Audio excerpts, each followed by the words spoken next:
هەڵوێست ڕاست و دروست برا خوشکانی بەڕێز ئەوەی کە ئێمە لە ئاسی بەرزی ئیسلامدا و لە ئاسی بەرزی قورئاندا و ئاسی بەرزی پێغەمبەری خاتەمدا عەلەیهی سەڵات وەسەلام مامەڵە بکەین و لە خۆمان وریابین لە بەرگریکردنمان لە پێغەمبەردا عەلەیهی سەڵات وەسەلام قسەیەک نەکەین و ئاکارێک ڕەوشتێک ڕەفتارێکمان لێ نەپشکوێتەوە کە پێچەوانەی ئاستی بەرزی ئیسلام و قورئان و پێغەمبەر بێ عەلەیهی سەڵات وەسەلام. بەڕاستی من زۆر پێم ناخۆشە بە ناوی بەرگریکردن لە پێغەمبەرەوە عەلەیهی سەڵات وەسەلام قسەیەک بگوترێ، ڕەفتارێک بنوێندرێ کە پێغەمبەری خوا عەلەیهی سەڵات وەسەلام نەهی لێ کردووە. پێغەمبەری خوا دەفەرمێ چی؟ دەفەرمێ لەیسە المؤمن بالطعان ولا اللعان ولا الفاحش ولا البذيء. ئیماندار تانە لێدەر و نەفرینکەر و زمان شڕ و جنێ و فرۆش نییە. خەڵک بێڕێزی دەکا بە پێغەمبەر صلی الله علیه وسلم بە قورئان یا بەخوا بەرامبەر بەخوا سبحانه وتعالى، ئەوە خۆی بێڕێزە و بێحورمەتە، بەڵام ئێمە نابێ بێڕێزی و بێحورمەتی کردن بەرامبەر بە خەڵکی دیکە لە خۆمان بۆشێنینەوە. ئەلبەتە زانانی ئیسلام زۆر لەو بارەوە قسەیان کردووە کە ئایا کاتێک مسلمانە یا کۆمەڵە مسلمانە یا میلەتێکی مسلمان ڕوبەڕووی کەسانێک دەبێتەوە کە قسە بە پێغەمبەر دەڵێن عەلەیهی سەڵات وەسەلام بێڕێزی بەرامبەر دەکەن، دەبێ هەڵوێستی چی بێ. ئەلبەتە زانان لەو بارەوە زۆر قسەیان کردووە و مەجال نییە من چەند خاڵێکی کورت باز دەکەم. یەکەم، جنێ و گاڵتە لە بەرامبەر خوا و قورئان و پێغەمبەردا عەلەیهی سەڵات وەسەلام کوفرە. خوای پەروەردگار لە سوورەتی تەوبەدا دەفەرمێت قل أب الله وآياته ورسوله كنتم تستهزئون لا تعتذروا قد كفرتم بعد إيمانكم. دیارە لە جەنگی تەبوکدا کەسانێک هەبوون لە دڵنەخۆش و منافقەکان قسەیان گوتووە، گاڵتەیان کردووە بە قورئان و بە پێغەمبەر عەلەیهی سەڵات وەسەلام کە پێغەمبەری خوا بیستوویەتی بانگی کردوون بۆ سەرکەوتنەکردن و لێپرسینەوە. ئەوانش گوتویانە ئینەما کوننا نەخوض وەنەلعەب، ئێمە هەر گاڵتەمان دەکرد و قسەی ڕێ بوو. خوا دەفەرمێت قل أب الله وآياته ورسوله كنتم تستهزئون. بڵێ ئایا گاڵتەتان بەخوا و بە ئاەتەکانی خوا و بە پێغەمبەری خوا دەکرد؟ لا تعتذروا، پۆزش مەهێننەوە، بیانوو مەهێننەوە، قد كفرتم بعد إيمانكم. ئەگەر پێشتر ئیمانتان بوو بێ ئێستا بێبڕوا بوون. لە بازنەی ئیسلام چوونە دەر گاڵتەکردن بە پێغەمبەر عەلەیهی سەڵات وەسەلام بە قورئان بە خوای پەروەردگار ئەوە هۆکاری چوونە دەرە لە بازنەی ئیمان و ئیسلام. ئەوە یەک. دوو، سزا شەرعیەکان لەلایەن قەوارەی سیاسیەوە جێبەجێ دەکرێن. جا سزای شەرعی کەسێک دەکوژێ، ئەگەر زینایە، ئەگەر مەیخۆریە، ئەگەر دزیە، ئەگەر ڕێگریە، هەموو ئەو سزا شەرعیانەی کە دەقیان لەسەرە لە قورئاندا لەلایەنی دەسەڵاتی شەرعیەوە جێبەجێ دەکرێن. نەک هەر کەسێک ڕاست بووە ئەو سزایە سەپێنێ. ئەوە حەقیقەتێکی شەرعیە، با هەموو لا بیزانین. ئەمە زانایان لەسەر ئەوە یەکدەنگن، یەکدەنگی و ئیجماعی زانایان لەسەر ئەوە کە جێبەجێکردنی سزا شەرعیەکان يعني تطبيق الحدود الشرعية من صلاحية السلطة. دەبێت دەسەڵاتی شەرعی ئەوە جێبەجێکە، سزا شەرعیەکان بسەپێنێ، نەک هەر کەسێک ڕاست بۆ یەک کەسێک بکوژێ بۆ وەڵا وای گوتۆ یا وای کردووە. شتێکی دیکەی سێیەم ئەوەیە کە نە لە قورئاندا سزای قسەگوتن بە پێغەمبەر عەلەیهی سەڵات وەسەلام دیار نییە، سزای دنیایی دیار نییە، سزای قیامەتی هەیە. خوای پەروەردگار لە سوورەتی ئەحزابدا دەفەرمێ إن الذين يؤذون الله ورسوله لعنهم الله في الدنيا والآخرة وأعد لهم عذابا مهينا. بەدڵنیایی ئەوانەی خوا و پێغەمبەری خوا ئازار دەدەن. ئەلبەتە کەس ناتوانێت خوا ئازاردا بەو واتایە کە شتێک دەڵێن کە پێغەمبەر صلی الله علیه و سلم ئازاری پێبگا، خوای پەروەردگار ئازاری پێغەمبەرەکەی بە خۆی داناوە. ئەوانەی کە ئازاری خوا و پێغەمبەری خوا دەدەن، خوا نەفرینی لێکردوون لە دنیا و دوا ڕۆژدا و سزایەکی ڕیسواکەریشی بۆ داناوە، ئەوە بە نسبەت ڕۆژی دوایی.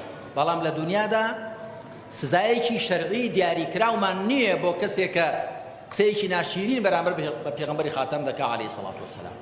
هەڵبەتە معنای وان نییە کە خەڵک بێ هەڵوێست و بێدەنگ بێ، بەڵام سزایەکی دیاریکراوی شەرعیمان نییە. هەڵبەتە هەندێک لە زانایان بەڵکو لە هەندێک کتێباندا دەڵێ زۆربەیان ڕایان وایە کە هەر کەسێک قسەیەک کا بەرامبەر بە پێغەمبەر عەلەیهی سەڵات وەسەلام بچێتە قاڵبی جنێ و یا گاڵتە پێکردن، سزایەکە بریتێ لە کوشتن. ابن تەیمیە ڕەحمەتی خوای لێ بێ لە کتێبێکی هەیە الصارم المەسلول على شاتم الرسول، شمشێری دەرکێشرا و لە دژی جنێودەر بە پێغەمبەر عەلەیهی سەڵات وەسەلام. بەڵام من پێم وایە ئەوەی کە ابن تەیمیە دەیهێنێت زۆرێک لە زیادڕۆیی تێدایە، ئەویش لەبەرەوە مولابەسەیەکی تێدا هەبووە. کاتی خۆی لە ابن تەیمیە لە سووریا بووە لە شام، نەسڕانیەک قسەی بە پێغەمبەر گوتووە عەلەیهی سەڵات وەسەلام، ئیدی قەزیەکەی تەنیوەتەوە، زانایان قسەیان لەبارەوە کردووە. ابن تەیمیە هەرچی وەدەستی کەوتووە لە بەڵگە ئەو دەقانەش کە سەنەدەکەشیان بەهێزنی هەمووی هێناون کۆی کردوونەوە بۆ ئیسپاتی ئەوە کە دەبێت کەسێک قسەی بە پێغەمبەر گوت صلی الله علیه وسلم ئەگەر مسلمان بیان نامسلمان بێ سزاکەی بریتێ لە کوشتن. هەندێک دەڵێن ئەگەر نەگەڕێتەوە، هەندێک دەڵێن دوای گەڕانەوەش. بەڵام ئەو ڕایە بەڕاستی من بەڕایەکی بەهێزی نازانم و ئاەتەکان زۆر ڕوونن و پێغەمبەریش صلی الله علیه وسلم کەسی لەسەر ئەوە کە قسەی پێگوتوو نەکوشتووە. ئەو سیرە و سونەتی پێغەمبەر صلی الله علیه وسلم دیارە، بەڵکو بە پێچەوانەوە لە صحیحی مسلمدا بە ژمارە 1807 هاتووە لە سەلەمەت بن الأكوع لە مەسەلەی سڵحی حودەیبیەدا. دەڵێت چوار لە کافرەکان هاتن قسەیان بە پێغەمبەر گوت عەلەیهی سەڵات وەسەلام، دیارە ئەو کاتە خەریکی سڵح بوون پێکاتن. دەڵێ منیش قسەکانیانم پێ ناخۆش بوو، لیان دوور کەوتم چوم لەولا لە بندرەختێک خەوتم. دەڕەوەندەم گوێ لێ بوو یەکێک گوتی ئاگادار بن فڵان کەس کوژرا. دەڵێ منیش ڕاپەڕیم، پیاوێکی زۆر بەدەست و قام بووە. دەڵێت چوم ئەوان خەوتبوون، شمشێرەکانیان هەڵواسی بوو، شمشێرەکانم کۆ کردنەوە گوتم گوێتان لەبێ هەر کامێکتان خۆ بجوڵێنێ لە کەلەی دەدەم، یاڵا پێشم بکەون بۆ لای پێغەمبەر صلی الله علیه وسلم. دەیان با بۆ لای پێغەمبەری خوا عەلەیهی سەڵات وەسەلام، پێغەمبەری خوش عەفویان دەکا. ئەگەر قسە گوتن بە پێغەمبەر صلی الله علیه وسلم سزاکەی کوشتن بۆیە، سەلەمەی کوڕی ئەکوع لەسەرەوە دەیکوشتن، یا کە دەیبر بۆ لای پێغەمبەر صلی الله علیه وسلم دەیبردم بەتاکید دەیکوشتن.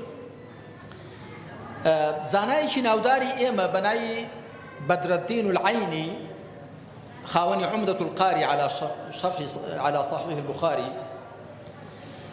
لە بەرجی 24 لاپەڕە 82 دا باسی کوشتنی کەعب بن الأشرف، هەروەها ئەبوو ڕافع و پیاوێکی دیکەش کە قسەی بە پێغەمبەر گوتووە عەلەیهی سەڵات وەسەلام کە ئەو سێ کەسە کوژراون. باسی کوژرانی ئەو سێ کەسە دەکا. دوایی دەڵێ الجواب في هذا كله أنه لم يقتلهم بمجرد سبهم وإنما كانوا عونا عليه ويجمعون عليه من يحاربونه.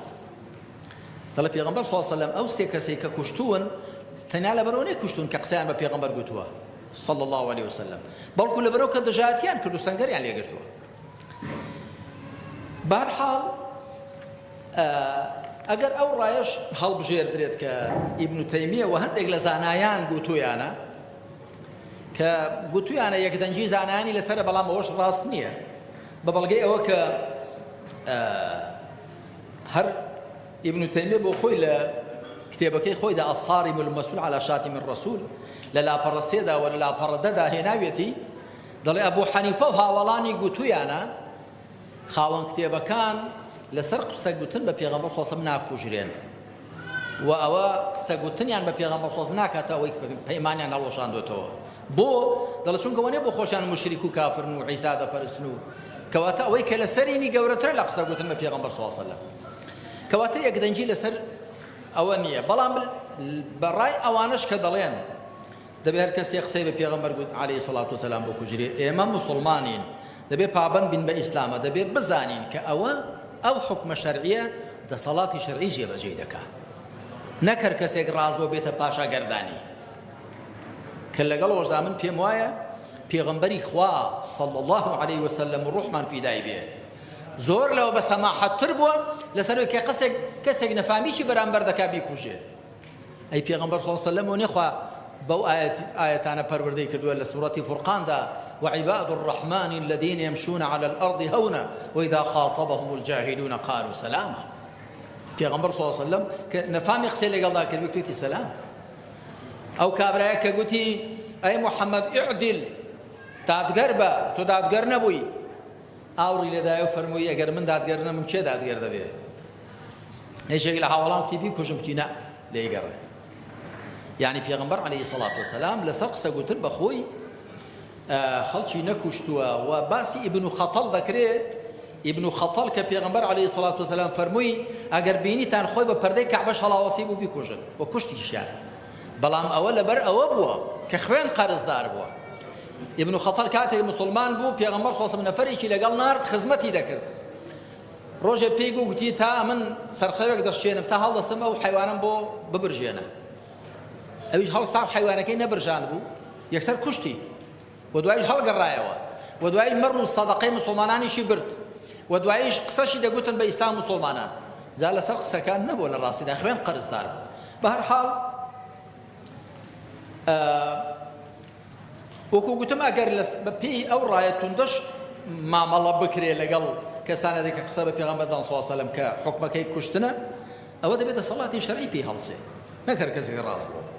لە کۆتاییدا دەڵێم یەکەم لەم ڕۆژگارەماندا خوشک و برایانی بەڕێز و هەموو ئەوانی کە دەنگمان دەبیستن ڕەنگمان دەبینن دڵسۆزانە پێتان دەڵێم لەم ڕۆژگارەدا ئەرک و کاری گەورە و گرنگی ئێمەی مسلمانانی شوێنکەوتووی محەممەد الموستەفا صلی الله علیه وسلم ئەوەیە کە هەرچی زیاتر و چاکتر پێغەمبەری خوا بناسێنین، پێغەمبەری خوا عەلەیهی سەڵات وسەلام نمایان کەین، لە شێوەی ڕاستەقینەی خۆیدا پێشانی بدەین. ئەویش بەچی یەکەم بۆ خۆمان لە ذاتی خۆماندا دینداریەکی ڕێک و ڕاست و ساخ بکەین لەسەر ئاستی تاک و خێزان و کۆمەڵگا. خۆمان ئەگەر دینداری باش بین، ئەگەر مسلمانی چاک بین، تێر و تەواو بین، مسلمانی تێگەیشت و پێگەیشتوو بین، ئەو کاتە هەر کەسێک تەماشای ئێمە بکە پێغەمبەرەکەمانی بەهۆی ئێمەوە خۆش دەوێت. با ئێمە وابین هەر کەسێک تەماشای کردین بەهۆی ئێمەوە پێغەمبەرەکەمانی خۆش بوێت، شیرناتی بە دینەکەماندا بچێت، نەکرد کەسێک تەماشامان بکە لە دینەکەشمان پەشیمان بێت. ئێستا هەر کەسێک تەماشای واقعی بێسەروبەرەی مسلمانان بکە لە ڕووی سیاسی پڕژ و بڵاو، لە ڕووی ئابووری قڕی و پڕی و چینایەتی، لە ڕووی کۆمەڵایەتی لێگەڵوەشا و لە ڕووی ڕەوشتی داڕوخاو بە زۆری هەر کەسێک تەماشای بارودۆخی مسلمانان بکە دەڵێ دیارە دینەکەیان غەڵەتە. بۆیە باشترین لەسەرکردنەوەی پێغەمبەر عەلەیهی سەڵات وسەلام و بەرگری لێکردنی ئەوەی خۆمان مسلمانی ڕاست و پاک و چاک بین. یەک. دوو، هەوڵ دەین پێغەمبەری خوا عەلەیهی سەڵات وسەلام و ڕێبازەکەی بە سەرجەم ئەو گەل و کۆمەڵگایانەی کە پێی ئاشنانین بە زمانەکانی خۆیان بیناسێنین. دەبێ هەوڵ دەین لە فەڕەنسا بە لەبارەی پێغەمبەری خوا عەلەیهی سەڵات وسەلام هەرچەند هەن، بەڵام هەوڵ دەین کتێبی زۆرمان هەبێ بە زمانی فەڕەنسی، بە ئینگلیزی، هەروەها بە ئیسپانی، بە ڕووسی، بە چینی، بە هیندی، بە هەموو زمانەکان. ئەوە سەرخستنی پێغەمبەر عەلەیهی سەڵات وسەلام، ئەوە بەرگری لێکردنی چاکی پێغەمبەر عەلەیهی سەڵات وسەلام کە من دەزانم ئەوە تاکتاکی مسلمانان ئەویان بۆ ناکرێ، بەڵام دەوڵەتانی ئیسلامی و کەسایەتە ئیسلامیەکان، ڕێکخراوە ئیسلامیەکان، ئەوانەی کە تووڕەن لەسەر پێغەمبەر عەلەیهی سەڵات وسەلام بابزانن باشترین بەرگریکردن لە پێغەمبەر عەلەیهی سەڵات وسەلام ئەوە کە وەکو خۆی ڕێبازەکەی خۆی بەرنامەکەی بناسێنن. ئەوە یەک. دوو، با بشزانین کە نە هەموو فەڕەنسا ماکرۆنە، هەموو فەڕەنسا ماکرۆن نییە و ماکرۆنش هەموو فەڕەنسا نییە و نە هەموو ئەوروپا و ڕۆژئاواش یەک شتە. من هەمیشە بەوە قەڵز دەبم کە کەسێک زار هەڵدێنێ قسە دەڵێ بە هەموو ڕۆژئاوا، زار هەڵدێنێ قسە دەڵێ بە هەموو ئەوان نەسڕانی و مەسیحی. نا، ئەوە غەڵەتە. ئێمە دەبینین لە نێو قەوارەی زایۆنیدا خۆ پێشاندان دەکرێت دژی سیاسەتەکانی نەتەنیاهو. لە ئەمریکا خۆ پێشاندان دەکرێت لە دژی ئەو دەسەڵاتی ئەوێ. لە فەڕەنسا خۆ بەلای کەمەوە چەند ملیۆن مسلمانی لێیە و خەڵکێکی زۆری بە ئینسافی لێیە. پێتان وانە بێ ئەوەی ماکرۆن دەڵێت ئەوە قسەی هەموو خەڵکی فەڕەنسایە. فەڕەنسا هەمووی ماکرۆن نییە و ئەوروپاش هەمووی یەک شت نییە. ئەو ئەڵمانیەتەی لە فەڕەنسا هەیە، جیا لەوەی لە بەریتانیا هەیە. جا لەوەی لە ئیسپانیا هەیە، جا لەوەی کە لە هەندێک لە وڵاتانی دیکەی ئەوروپی هەیە. هەر کەسە دەبێ وەکو خۆی مامەڵەی لەگەڵدا بکەین و خەڵک پۆلێن بکەین، هەمیشە خۆمان بپارێزین لە گشتاندن، لە تعمیم. وخوای پەروەردگاریش لە قورئاندا وای فێر کردوین، دەفەرمێ لەیسوا سەواء، هەمویان وەکو یەک نین. من أهل الكتاب أمة قائمة يتلون آيات الله آناء الليل وهم يسجدون. سيم كدعاء قسشما ناوي محمد صلى الله عليه وسلم ككتاب پیغمبر إخوة سروري پیغمبرانا هميشو بردوان برزو بالا دبيت من ليروا با وكو دڵنیایی بە هەموو مسلمانان دەڵێ ناوی پێغەمبەری خاتم عليه الصلاة والسلام هەمیشە لە بەرزیدا دەبێت. بۆ پێغەمبەری خاتم خاوەنی کۆتا کتێبی خوایە کە قورئانە، کە بە پێچەوانەی هەموو کتێبەکانی دیکە کە پاڵ دەدرێنە لای خوا و لای ئاسمان. قورئان پیتێکیشی لێ نەگۆڕدراوە. قورئان پیتەکانیشی دیارن، وشەکانیشی دیارن، ئاەتەکانی هەموو دیارن. بەڵام بێنە سێ نوسخە لە پەیمانی کۆن و پەیمانی نوێ بێنە و بەراوردیان کە عەرز و ئاسمانیە فەرقە. کتێبی سابی ئەبێنە، کتێبی مەجوسیان بێنە، وەکو حکایەتی بەراگردان وایە.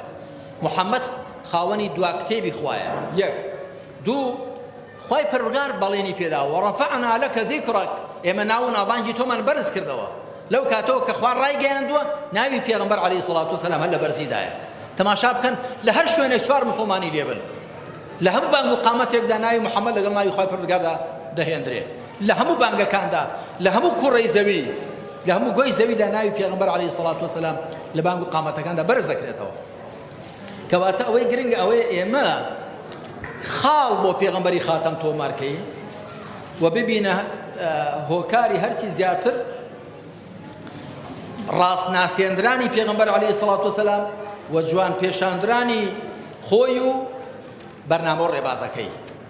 ئەوەی کە خەفەتی گەورەی منە ئەوەیە کە من کاتێک وەزعی مسلمانان بە زۆرێک دەبینم کە کەسێک بیان بینێت و پێغەمبەر قیاس کاتە سەر مسلمانان و ئیسلام قیاس کاتە سەر مسلمانان هەتا لاقی پێوەن ڕادەکات. ئێمە وەزعەکەمان ناڕێکە ئەگەر نا پێغەمبەری خوا عەلەیهی السەڵات وەسەلام خوا ناوی بەرز کردوێتەوە و خوای پەروەردگار خۆشەویستی کردووە لای هەموو ئەوانی کە ئەهلی ئینساف و عەقڵن ئەگەر مسلمانیش نەبن.